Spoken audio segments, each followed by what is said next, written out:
and gentlemen, give it up for PatCeasar! Give it up for Chloe! How you guys doing? I'm overwhelmed by all the good-looking men in the audience. Oh my goodness. Oh my god, you guys are like alive. This is so much better than last weekend. Last weekend I did one of those plus 55 retirement communities down in South Jersey. This half of the room, I don't think they had their hearing aids on. They started to yell at me, "We can't hear you, we can't hear you." Move the mic closer. Now this half of the room started to yell, "You're too loud, move the mic away." Swear to God, first 10 minutes of their Mother's Day show looked like this. I went into a daze, guys. I didn't know whether I should swallow the mic or put a condom on it. It was crazy. So guys, you know how they say that 40 is the new 30? You know what I read today? I read that plus size women are the new skinny bitches. Enjoy. We have to be, because I said to my neighbor this morning, it's impossible to lose weight at a certain point unless you do something really, really drastic. And you know what she said? Should we get liposuction? I said, no, we should get Charlie Sheen's coke dealer. I mean, what else can we do? The only other thing I can think of is I'm going to have to start eating naked. So brace yourselves, Metropolitan Room, because I just ordered in a pizza. I hope you guys can handle it. But thank God, though, thank God, my husband still thinks I'm sexy. But I drug him. And he was away last week on business in Asia, and I wanted to keep the spark alive, so I decided to send him some sexting. Now, funny. Not of you, honey, of me. But by the looks on your faces over here, I thought you guys would be frightened with thought of me naked. But you all look very curious. So I got out our sexiest negligee for our honeymoon, which is perfect, because it only like half fits me now. I took photos of what I think are still his favorite parts. And I sent him over. Well guys, I waited 24 hours, I didn't hear anything. I'm like, shit. I hope I used the right country code. I hope I didn't send him to a monk somewhere.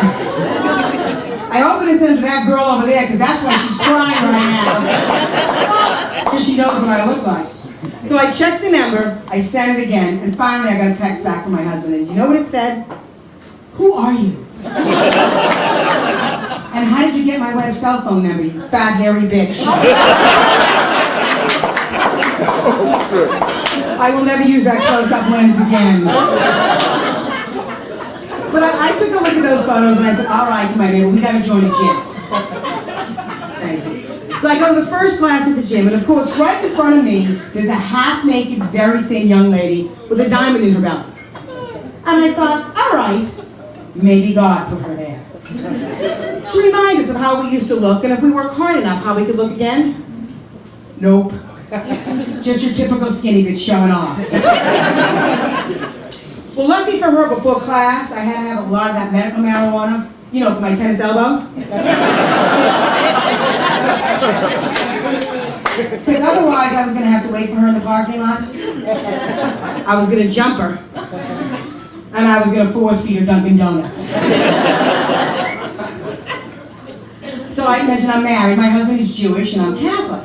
And on the Jewish New Year, all of a sudden he starts to get really religious on me.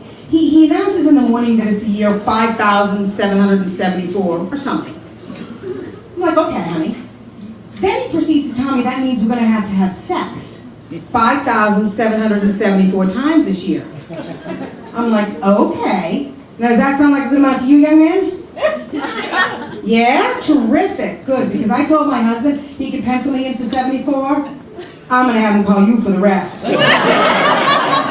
Thank you for participating in my survey. So, I'm from Massachusetts originally, and I took my, somebody from Massachusetts. Yeah, let's go! Woo! She's from everywhere and everything this year. No matter what we say, I want her in the front row of every show. Cheerleading all the way. Yeah. Oh, yeah. Can I have some of your drugs that you're on? Because I can use them. I'll share. Absolutely, for the menopause, you know how it is. So anyway, So I'm from Massachusetts, as I said. And we went up to Cape Cod last summer on vacation. We're going to go back again this summer. But at the end of the vacation, we decided to go up to P-Town. You know, it's a very gay area, which is okay. But we were going to see some gay comedian friends of his show, and I didn't know if it was going to be like too much gayness for my husband. But after the comedy show, we ended up going to one of those piano show-tune bars, you know what I mean? And I said, well, this is harmless enough, right? Until my husband started to disappear to the men's room a lot. And let me tell you something, ladies and gentlemen, I'm Sicilian. If my husband cheated on me with another woman, like her, I would have to kill him, I would have to kill her, and I'd kill her entire family. But if my husband accidentally got a blowjob from some young man in the men's room, now would that really be cheating? Or would that just give me the night off? I hope you